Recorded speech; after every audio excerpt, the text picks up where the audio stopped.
Hello दोस्तों, कैसे हैं आप लोग। उम्मीद करता हूं आप सभी लोग स्वस्थ होंगे। दोस्तों, गर्मियां बढ़ गई हैं, लू बढ़ गया है, प्लीज़ आप लोग अपना ध्यान दें।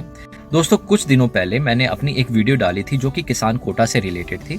हमने उस दौरान लोकेशन ज़रूर देखा था और मैंने लोकेशन के बारे में आप लोगों को बताया था और अपनी राय दी थी। उम्मीद करता हूँ आपको वो वीडियो पसंद आई होगी और आज हम उस वीडियो को आगे बढ़ाते हैं और बात करते हैं कि किसान कोटा होता क्या है और जब हम किसान कोटा प्लॉट्स लेने जाते हैं तो हमें किन बातों का ध्यान रखना है, किस तरीके के डॉक्यूमेंटेशन पर ध्यान देना है।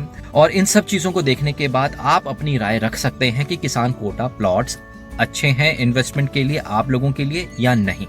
दोस्तों, जो भी लोग मेरी इस वीडियो को देख रहे हैं, प्लीज़ आप लोग अगर नए हैं तो मुझे सब्सक्राइब करके अपना प्यार ज़रूर दें।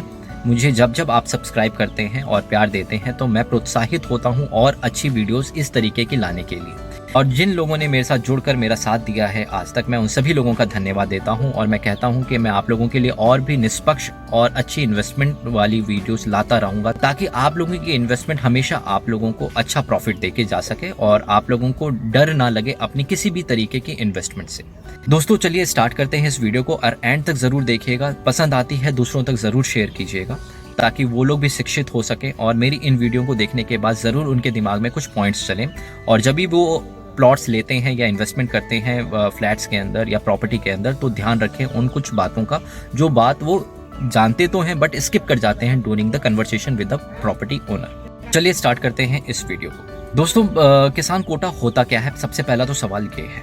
तो सबसे पहले तो मैं आपको एग्जाम्पल देता हूँ। हम सभी लोग कहीं ना कहीं फिल्में देखते हैं और फिल्मों के अंदर होता है ना कि इंडस्ट्रीज लगानी होती है किसी इंडस्ट्रियलिस्ट को, तो वो गांव की तरफ जाता है, गांव के किसानों से बात करता है, उनके सरपंच से बात करता है।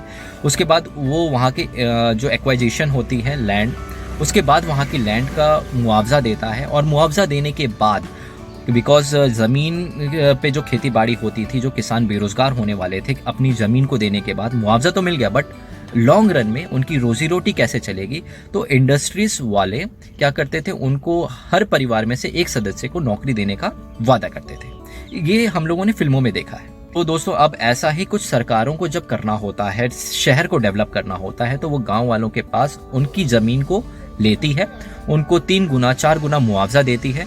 उसके अलावा उनको रोजी रोटी कमाने का भी मौका देने के लिए कुछ ना कुछ लैंड देती है।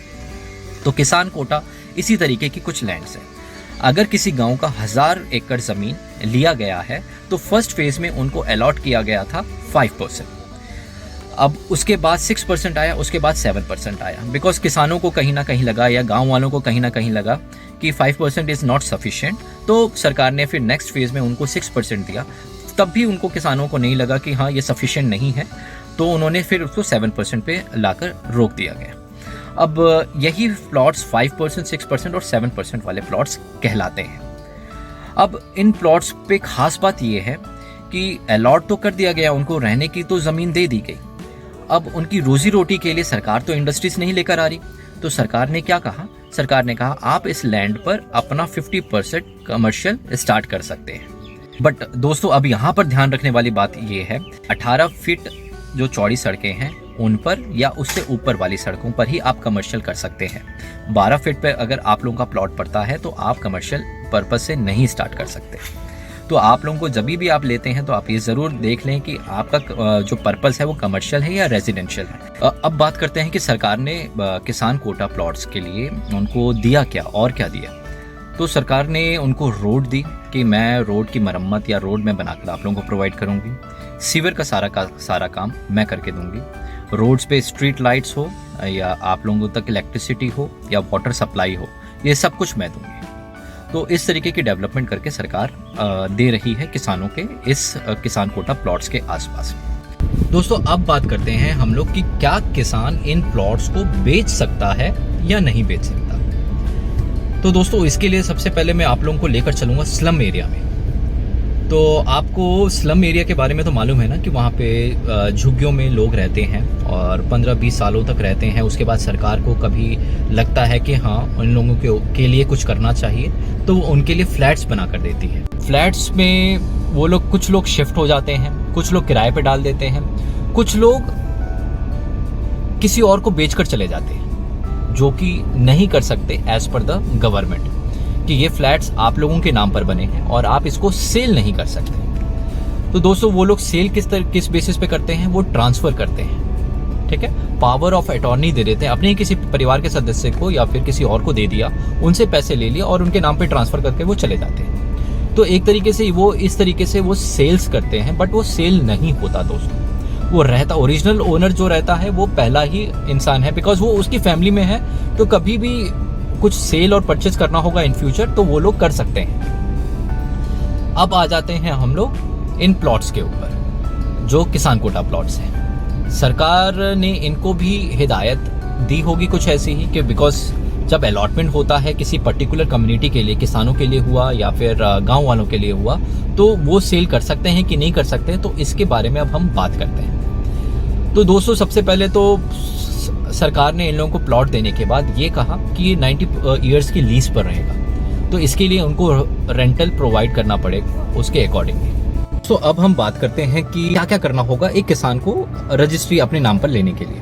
तो दोस्तों सबसे पहले तो सरकार अलॉट करेगी, जिसके नाम पर भी अलॉट करती है उस इंसान को लीज रेंट भरना होगा। उसके बाद पानी और इलेक्ट्रिसिटी के रेंटल्स आपको भरने होंगे। जब ये एनओसी जब क्लियर हो जाती है तो उसके नाम पर रजिस्ट्री होती है, तब जाकर ये प्लॉट एक किसान के नाम पर होता है। तो ये होता है सिंपल प्रोसेस।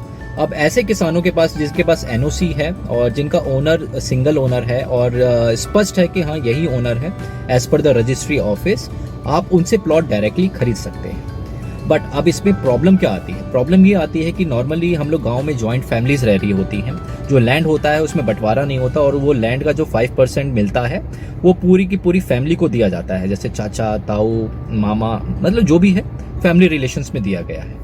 तो अब आपको ये जरूर देखना है कि वो अलॉट किसके नाम पर हुआ है और उस प्लॉट पे कोई डिस्प्यूट तो नहीं चल रहा। इसके लिए जब भी आपका कोई प्रॉपर्टी ओनर या प्रॉपर्टी डीलर जब आपको प्लॉट दिखाता है तो आप उस प्लॉट्स को जो भी पसंद आता है उससे रिलेटेड आप रजिस्ट्री डॉक्यूमेंट लें। उस पे आप रजिस्ट्री डॉक्यूमेंट देखें सबसे पहले कि ये जीपीए तो नहीं है, पावर ऑफ अटॉर्नी ही तो नहीं है केवल, या प्रॉपर रजिस्ट्री है। इसको पता करने के लिए आप उस लोकेशन के रजिस्ट्रार ऑफिस में जाएं और उस रजिस्ट्री को दिखाएं और उससे पता करें। उसमें आपको सारा का सारा बही खाता मिल जाएगा कि ये प्लॉट किसके नाम पर है, रजिस्ट्री हुई है कि नहीं हुई है, एनओसी मिल गया है कि नहीं मिला है, कितने और ओनर्स हैं इसके अंदर। तो ये सारी चीज़ें आपको स्पष्ट मिल जाएगी। और ये सब चीज़ें जब आप करते हो तो प्लीज़ टोकन मनी देने से पहले करें। मुझे मालूम है ये बहुत ज़्यादा डिफिकल्ट है, क्योंकि विदाउट टोकन मनी कोई भी आप लोगों को ये रजिस्टर्ड डॉक्यूमेंट्स नहीं देता। तो दोस्तों मैं ये भी कहूँगा कि जब आप 10,000 रुपये, 5,000 रुपये या 25,000 रुपये या 50,000 रुपये या लाख रुपये टोकन मनी देते हैं ना सर, वो बड़ी हार्डकोर कमाई होती है, ठीक है। तो आप फोटो कॉपी लेकर उनसे बकायदा रजिस्ट्रार ऑफिस में जाएं और तभी ले। अगर नहीं देता तो आप मत ले, ये मेरी राय है। इसमें बहुत सारी चीज़ें डिफिकल्टी आती है, जैसे कि आपने सुना है ना कि लैंड फ्रॉड हो गया, एक ही प्लॉट को कई लोगों को बेच दिया गया। तो वो इसी तरीके के कुछ ना कुछ प्लॉट्स होते हैं और जीपीए के बेसिस पे या पावर ऑफ अटॉर्नी के बेसिस पे उसको सेल आउट किया जाता है और हम लोग इस चीज़ पे ध्यान नहीं देते। हम बस देखते हैं कि ये नोटरी डॉक्यूमेंट है, यस यही रजिस्ट्री होगा, बट ऐसा नहीं है। तो आप इस चीज़ को प्लीज़ कंफर्म करें रजिस्ट्रार ऑफिस में जाकर। पहले आपको डॉक्यूमेंट लेना है, बिकॉज आप हार्डकोर मनी अपना दे रहे हैं। 50 लाख रुपए, 60 लाख रुपए देने से पहले आप 10,000 रुपए भी देते हैं। 10,000 रुपए भी बहुत बड़ी रकम होती है। दोस्तों कोई भी आप टोकन मनी देने जा रहे हैं या बुक करवाने जा रहे हैं तो प्लीज़ आप टोकन मनी दें। कोई भी प्रॉपर्टी जो एडवाइज़र है, जो आपको एडवाइस कर रहा है, या डीलर है जो आपको एडवाइस कर रहा है, प्लीज़ उसकी बातों पर ना आए। 500 रुपये भी जब आप देते हो ना तो भी वो बहुत बड़ी रकम होती है। तो आप प्लीज़ उसको देने से पहले उनसे बोलो मुझे कागज़ दिखाएं, मैं बाकायदा आपको पैसे दे दूंगा, कोई प्रॉब्लम नहीं। आप दिखाएं, उसको देखें और उसको देखने के बाद ही फाइनल करें कोई भी डील। क्या क्या देखना है? पहला, रजिस्ट्री हुई है कि नहीं है, ये जीपीए तो नहीं है, एनओसी मिल गया है, एनओसी हर डिपार्टमेंट से मिला है कि नहीं। हर डिपार्टमेंट का मतलब पानी, रेंटल, बिजली, ये सब कुछ आपको देखने के बाद ही आप अपनी टोकन मनी दें या फुल अमाउंट दें, कोई प्रॉब्लम नहीं, ठीक है। लेकिन जीपीए के बेसिस पे यानी पावर ऑफ अटॉर्नी के बेसिस पे या इस पे आप प्लॉट्स ना लें, बिकॉज ये एक पावर ऑफ अटॉर्नी होती है कि मैंने इसके नाम पर ट्रांसफर किया है, बट असली ओनर वही होता है किसान, ठीक है, जिसने ट्रांसफर किया है। तो आप प्लीज़ इन सब चीज़ों को देखें, बिकॉज फ्रॉड बहुत ज़्यादा हो रहा है। तो उम्मीद करता हूँ आपको ये सारी जानकारियाँ मिल गई होगी किसान कोटा से रिलेटेड। और जब भी आप कोई प्लॉट्स परचेज करने जाते हैं या फिर इन्वेस्टमेंट करते हैं किसान कोटा से रिलेटेड या फिर कोई और प्लॉट्स भी, तो आप प्लीज़ ध्यान रखें इन बातों का और किसी भी तरीके के फ्रॉड में ना फंसें। उम्मीद करता हूँ आपको ये वीडियो पसंद आएगी और दूसरों तक ज़रूर शेयर कीजिए, लाइक कीजिए और सब्सक्राइब करना ना भूलें।